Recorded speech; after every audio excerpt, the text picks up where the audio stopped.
Ahead in the Glasshouse, sale of the century. Do you think phones are sexy? Does a vibrating mobile get your blood pumping? Do you want to hear John Howard get down and dirty and really deregulate your world? Then phone the Telstra Shares hotline now. Come on, buy Telstra. Hear the rustle of those crisp new shares and imagine them going down on you. It's guaranteed.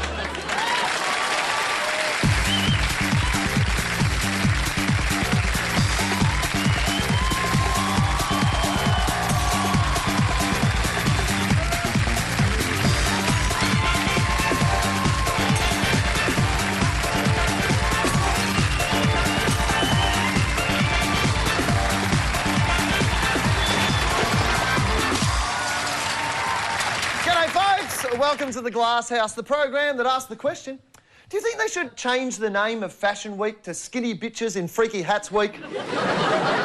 Wouldn't it be great just once if all the models had to walk on real cats?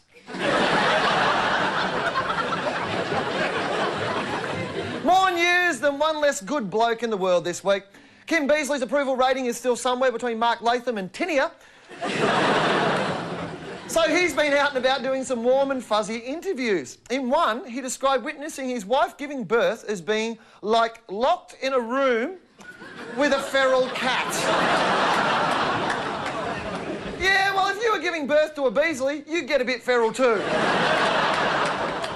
Coincidentally, a feral cat described its daily struggle foraging for food as like being locked in a room with Kim Beazley. The government is offering people living in areas of high unemployment $5,000 to move to other parts of the country where there are chronic skills shortages. A $5,000 moving bonus. Move twice a year, that's better than the dole. The Catholic Church has launched another attack on Harry Potter, with the Vatican's chief exorcist condemning the boy wizard as pure evil. Steady on, Harry's a fictional character, you know, like Jesus.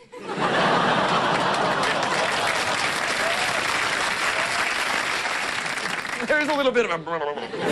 It's like Harold Bishop's over that side of the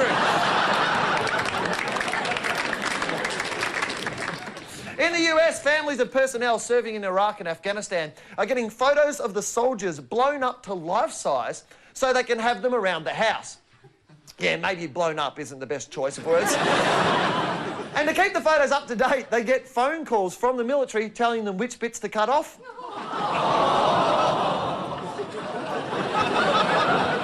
Everyone's Harold Bishop now.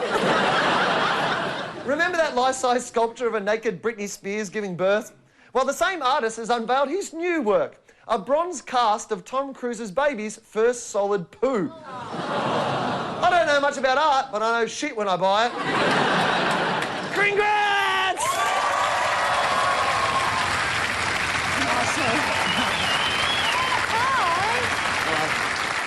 News and current affairs, Mike Willisey.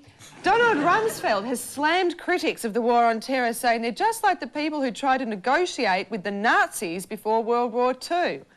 Not that anyone's actually suggesting we negotiate with bin Laden. It'd be good enough just to find him. But George W. Bush agreed and criticised those olden-day folks for not realising that Hitler was an Arab. Well, he had a moustache, didn't he? Rumsfeld said terrorists are the new fascists, whereas America is more like Darth Vader. Rummy let fly in America's media too, claiming negative reports of the war sap America's will to fight. And nations that don't want to fight are pussies. But is it really supporting the enemy in a war by just pointing out that you don't seem to be winning? Let's face it, if Bush and his buddies had been in charge during World War II, they would have responded to the Japanese bombing Pearl Harbor by invading Norway.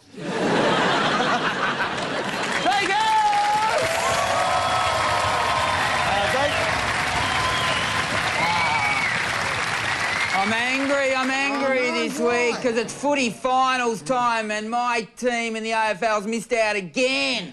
Carlton, you know what, they only just missed out. They almost would have finished. They would have finished on top if someone had to turn the ladder upside down. I swear to God, they've gone last again. They're probably at home now, bloody getting drunk. Stop drinking and start training. That made me angry. You know what makes me angry? What? They used to be the best team in the league when I was a nobody. Now I'm well known. I can go down to the rooms I want to, but I don't want to because they're crap. You know what it makes me angry? The AFL used to be the VFL, and it used to be a Melbourne competition, and we let all these interstate teams in like Adelaide, Perth and Sydney, and they've taken over. Why didn't we have Amanda Vanstone in charge? Seriously, and why does Sydney need another premiership? Why can't Sydney, well, they've already got the Mardi Gras, the bloody Opera House and the bloody harbour. Give Footscray win. All they've got's a bloody needle exchange clinic and a broken down seesaw. Let them win. Let them win. Wrong. Good point. All right, let's get to it. Joining me, Corinne and Dave, to throw some stones in the Glasshouse tonight. He's an actor, he's a writer, he's a director from Love My Way and the Sydney Theatre Company's current season of Wharf, Too Loud, Brendan Cowell.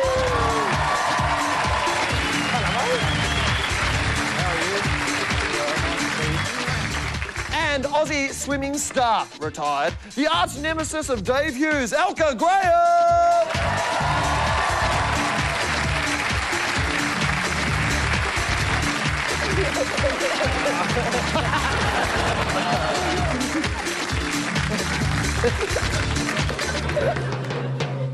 All right, movers and shakers. First up, top-class football players in the UK are storing stem cells from their own newborn babies as a potential treatment for career-threatening injuries. Although it is a bit weird knowing you gave birth to your own hamstring. Is this necessary? I've seen soccer players. Can't you magically cure their injuries just by giving them a penalty? Good point. Anyway, David Beckham is allegedly having the stem cell therapy already, which explains why his voice sounds like a 2-year-old girl. Alka, you're fitter than all of us put together. How far should athletes go to help their career? I think it's gone too far in that case. Really? Yeah, definitely. I mean, sport at the end of the day is about fun and about having a good time and... Not about- harvesting babies. Yeah, I mean... Isn't it about winning at all costs? Yeah, it is about winning at all costs, but there also comes the point of, you know, nature versus science as well, and I think nature will always win on top. What's the furthest you've gone when you were training? Did you, like, do anything like oxygen therapy or... How did you cheat? I was just about to get into that before. You know, like the drugs I took, I masked really well, and I never taken drugs in my life. People always think I'm on drugs too. Yeah. I would believe that more than Elka, though. People think I'm on heroin and that sort of thing, which is... I mean, for a guy, when you take drugs, I mean, it doesn't happen down there, boys. So, first of all, why would you take drugs? It depends what drugs you take. That's true. But yeah, no, I've never gone into something that big before. I mean, we've been offered creatine before in the Australian swim team. You know, they say it helps you, but can only help you in the first 10 seconds. Are you allowed to? Oh, look, already the first show started and he's interrupted me. Yay! I thought I was interested in trying to help you. Well, I love that there was booing. Welcome to Jerry Springer. Which one have you married? A horse? We need Steve. We need Steve the bouncer. No, seriously, are you allowed to take creatine? Is that part? Would that be cheating? No, that's all part of it. It's like a protein kind of powder. You know how the weight guys take it in the gym, but yeah, just never. I don't agree with the topic at all. I think it's going too far, definitely. I'd like to see an all-drug Olympics, though. Right, where you have to be on drugs. Yeah, sure. 2 different Olympics. Have a look at it and let's see how fast we can go. You know what I mean? Well, imagine the Canadians just, like, ripping it off the sister and snowboards, just, Could you have one for specific drugs, like, you know, if everyone was on heroin, you know, that sort of Olympics? That'd be interesting. Well, I think that just blokes running really quickly with someone else's TV. Or with the javelin going, oh, this is the biggest needle I've ever seen. And then the guys on acid are going, throw it, it's a snake, throw it, it's a snake. Imagine in the marathon, they got paranoid. Why is everybody running?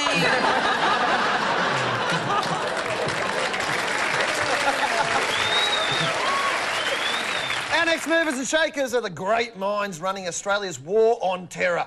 One of the conditions of the control order placed on Jihad Jack Thomas is that he was ordered not to have contact with Osama bin Laden. Thomas said, "What? I'm not allowed in my own basement." Thomas has been given a list of 50 people he can't contact, including some who are actually dead. He also has to be home between midnight and 5 a.m. Sweet, bomb-making peak hour. The order limits his movements too. He's not allowed to make this movement, this movement, or this movement. Brendan, you're a dangerous subversive. Is Jack a terrorist or just a very naughty boy? Well, look, what I want to know is, haven't we spent the last little while trying to find out where Bin Laden is? Yes. And now we know a dude who's in contact with him. We're like, dude, stop seeing him. You know what I mean? It seems a little ironic to me. Well, I know, if they're tapping his phone, wouldn't you be going, you can ring Bin Laden if you Yeah. like? Just maybe if you want to ring Bin Laden. We're not listening, we're on it. Wouldn't you? It's a very good idea. Yeah, but wasn't there a thing in the paper about all this that they actually haven't proven him to be guilty as yet? Yeah, it's because of the way that he was interrogated. They say that he was forced to confess in the interrogation, which actually amused me. Apparently they said to him in his interrogation that they were going to send him to Afghanistan, where one of the new torture techniques is to crush the testicles. Yes. And that just made me think, you know what, torture techniques, they've come a long way, haven't they? He does get in a lot of trouble, and I would have thought just perhaps you should change his nickname from Jihad Jack. Because I think that's what's getting him in trouble. Sounds like a Jack Thompson movie, Yeah, or like like- Crocodile Dundee, Jihad Jack. Like maybe just change it to say Whispering Jack. Aussies love that shit. Yeah, You know? this wasn't put on him by the media. This is his own nickname that he came up with. Is it? Yeah, Yes, it is, yeah. really? it's He his chose own- this. He calls himself Jihad Jack. Yes, it's a true story. But I mean, a lot of these people seem to be not the brightest sparks in the world, and it's their only way of getting attention, basically, to carry on like this. Haven't they heard of Big Brother? Get in that. Well, then we'd know where he was, wouldn't we? Lock him in there. You got in trouble. You got caught up in the terrorism thing at Heathrow, didn't you? At Heathrow. Oh, when I went over to the UK, when I was going over to Edinburgh, I landed in Heathrow the day of the security incident. 9 hours I was delayed. I got drunk and sobered up twice. Yeah, but you look great coming back from there, because they always say when you come back from London, you come back with a Heathrow injection. You look awesome. Yeah, you've actually lost But you put on weight. weight, you were saying, yeah? Yeah, I did. Yeah. Everything like I ate in Edinburgh was deep fried in batter. It was like seriously, it was just like, can I have some salad? They go, yep, here's a lettuce, deep fried in batter. I saw no old Scottish people. Exactly. These people are worried. They're worried about bombs. Have a look at haggis. That's killing more people. Well, that's what they said. They said in the news report about Heathrow, they said they arrested 20 suspects with substances that couldn't be identified by British authorities. I went, that would have been fresh fruit and vegetables. Apparently you can't take in moisturising creams and No, things like that now no as lip well. balms, Yeah. nothing. I love my lip balm. All girls do. You always Why? have to be nice and moist. You always It's have to good. have moist lips, don't you? Yeah. We have a filthy audience. Seriously, if that has got dirty, that's in your mind. You're allowed to buy stuff when you're in the airport now. Are though. you? So I think it's just a merchandising thing. You have to throw everything out, and then you go through the gate, and then you have to buy it all again. I don't think this was a terrorist attack. I think this was a capitalist attack. Brendan, are you worried about the all the new terrorism laws and stuff like that? Does it affect your life at all? No. Oh, look, see, I'm an actor, so I quite like the attention. You know what I mean? You go through all the gates, people fiddle with you, they want to check you out. People think you're a bad guy, you know what I mean? So I try to get my beard going, you know, quite long and walk in there suspectly, you know, kind of fiddling with things. You can easily, I reckon you know. can look like a terrorist quite easily. Thanks a lot, man, whatever. I want to go to the airports where they fiddle with you. Where are those airports? They're great. Brisbane.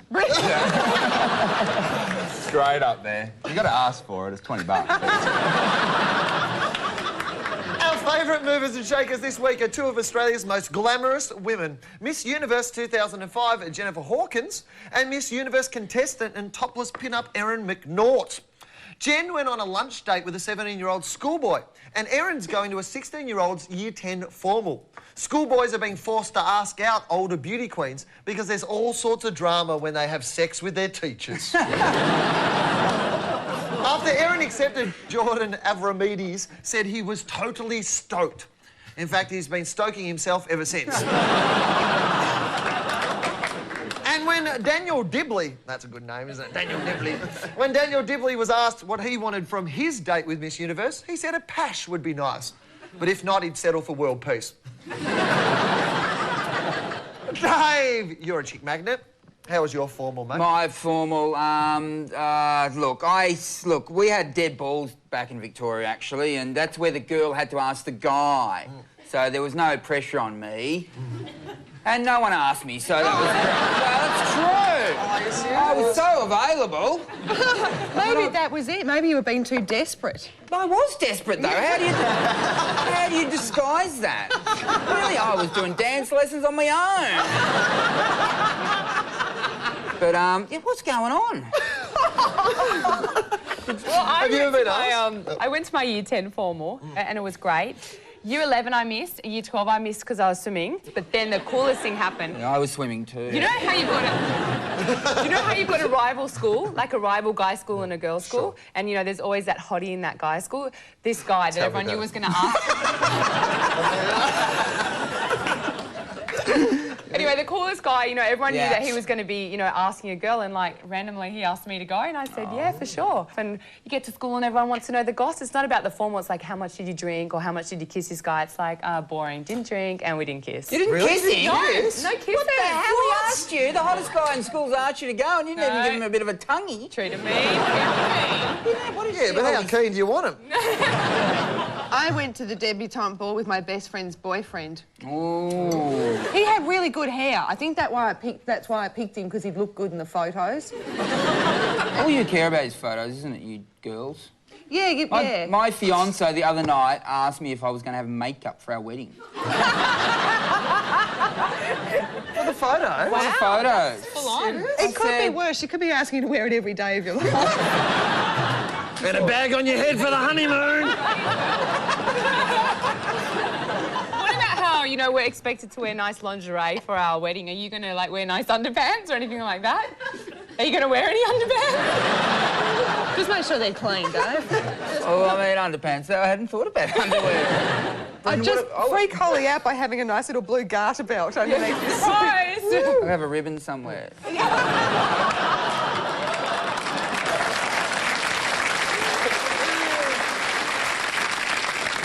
Brendan, did you go to a formal or...? Yeah, I did go to a formal. I didn't because it was in Year 10, and I didn't get asked till I was in Year 12 by a Year 10 girl. So I kind of had a couple of years of lonely nights. But then I think the women really got a hold of what I was on about, you know. No, but it was a really weird experience because I was there and I was 18, she was 16, and the mother was kind of one of those high-octane mothers, you know, the formal was the biggest night of her life, and seriously, we're at the table and parents are there and everything, and the mother comes over to me and she goes, you know, it's the formal night tonight for Rachel, and I want you to know that you can make her a woman tonight. You really said that to you? Yeah, but then I won the raffle. And it was all Bacardi, Kahlua, and all these weird drinks, so I kind of put them all together and kind of threw them all back, and then I don't remember the last bit, so I didn't get to make her a woman or me a man, really, at all. So that was the thing. But that's what I was wondering about with Jen. Like, if she took the gig of being formal lady, would she do the rite of passage and get drunk at the after party, sing K-Star and let someone feel the boobs and then vomit? You know what I mean? Like, would she do it? If you go to the formal, like, with one of these guys, you've got to put out a bit. Yeah. Well, you've got to put out a bit. Like, Well, I'm not saying you have to go all the way, but, like... Well, Elka didn't give anything, and she wasn't even Miss Universe. Yeah, but she's frigid.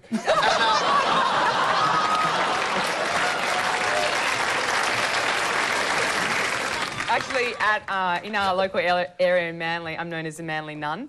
Because, you know, did you guys ever belong to a surf club? No. No. And yeah, I didn't kiss any of the boys, so I was called a Manly nun. Really? Yeah. So at least I'm not a slut, Will, so that's good. To be honest, on behalf of all men, we kind of like sluts.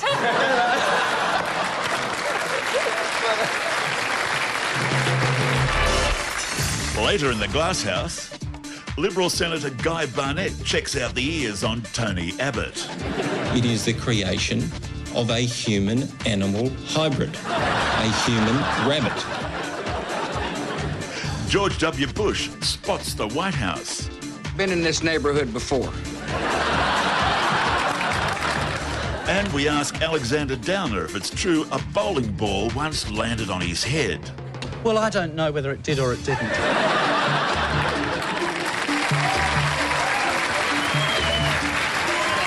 Time to play dirty with the great unwashed.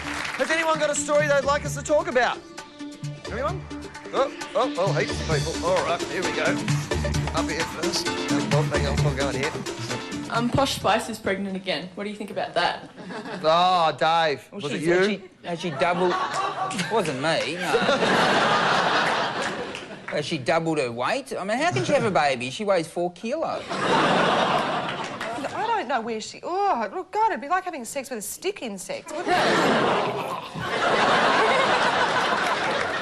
How, does she breastfeed with those, what she's got there? I was wondering the other day, if you've got fake jubbers, can you breastfeed? Jubbers! Jubbers! Yeah, can you breastfeed with fake jubbers? You just get like a silicon-tasting milk. All right. I thought so. But yeah, 4 kids, good on her. I mean, if their marriage is rock solid amidst what the media says, I reckon it's hot having 4 kids. That's a huge family these days. Now he's given up soccer. They've got to get in the paper somehow, you know. He's She's sitting there going, how can we do this? You know? He hasn't given up soccer, has he? He got the Hasn't he given up soccer? Has he? He got the boot. I'm announcing it now. He's given up Anyone else? Do you think John Travolta's gay? Do I think John Travolta's gay? Yes. No, because I was making out with him once and he said he wasn't. Well, I just think those Hollywood movie stars have had so much over all these years. They just get bored and want to try new things, you know? The guy's got weird taste. Like, he makes millions of dollars and decides to buy a Qantas jet with it. You know what I mean? Yeah. It's into Scientology. The guy's a bit wrong. Yeah. He's a bit wrong. I mean, why... Not that gay is wrong. Like, I'm not saying that. Yeah. Very right. It's very right. Have you got something to tell us? Absolutely not. All right, anyone else? Oh, hang on. All right, here we go. And I love his gay little walk. Fantastic. Yes. What do you guys think of the sale of T3? Oh, the sale of T3, Telstra. I might come down and talk about this. Corinne, are you across the privatisation of Telstra? Yeah, why are we doing that? Because... I think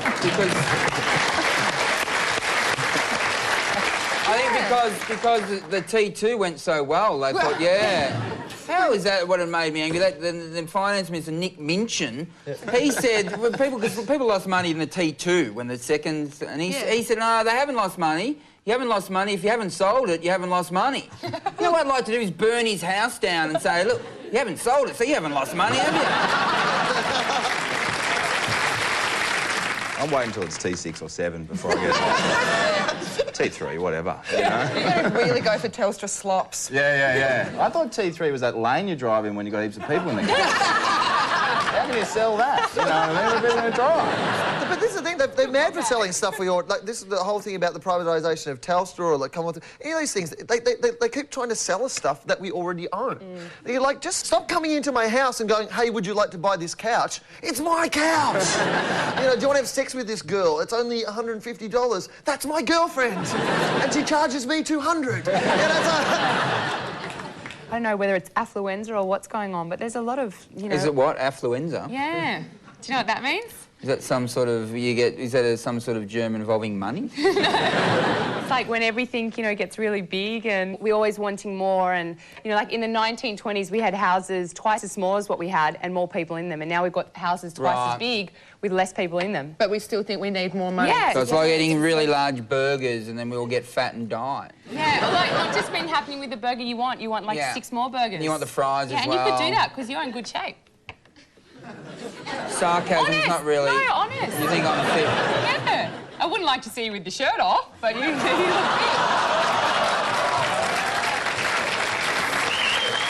No, I just wish I could prove you wrong right now. Pash! Yeah, come on. She won't do it, she's frigid.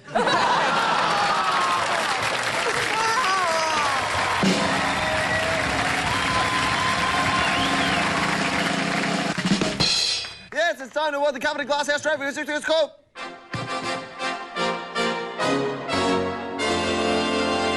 And the winners of the Asses to Asses, Bust to Bust, Wiggle, Wake and Wail come from China, where police are cracking down on the practice of boosting attendance at funerals by having strippers.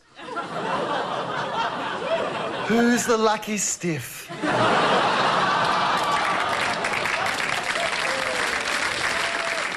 Basically what happens is more mourners mean more honour for the deceased. So the Chinese tradition of having strippers at a funeral dates back to Chairman Mao. Mao, waka waka, Mao, Mao. Mao, Mao, waka waka. Yeah. Quality satire. I mean, finding a stripper at a funeral isn't nearly as bad as finding a corpse in a strip club. Mao, Mao, waka waka. So the trophy goes to the afterlife after-party girls. Of course, strippers at a funeral can cause problems. For example, if the deceased is male, sometimes the coffin lid mysteriously starts to open.